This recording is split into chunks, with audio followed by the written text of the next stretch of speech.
बाबा जागा हो। हाँ बोल का कहत रे बोल। कौनो पगली के हमरो फेर दो ना मत। पगली चाहिए ये है पगली वही ना सचो पागल बन हमरा प्यार में पागल बन उधर भेजी। हजर चला बाबा ताहे बना के भेजा हमरा के चलो चलो। सजनावा करे बड़ी मनावा अरे आजी सजनावा करे बड़ी मनावा आवो न दबा दो टूटता बदनावा पल्ला नेरन। सुनी ना सिवान चले जाई के छापारा। छापरा चल बिहान सिवान घुमा देम। एथी बहिनियों से बोला लिका। हाँ पूरा गांव भर के बोला ले। खिसियात का बानी कौन रोज रोज आई हंस।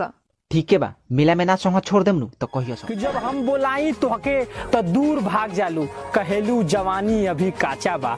कि जब हम बोलाई तो हके तो दूर भाग जालू कहेलू जवानी अभी काचा बा। सजनवा के कैसे रोक लेबू ये करे जा कह के उम्र अभी बाचा बा। रात भर संगे सुताई सजनावा कैसे तू करबू।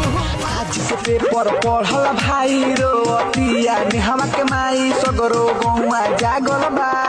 देखो पूजावा के मरते नेहवा के अब लेके भागल। नीला के दिन पैक बल्लिए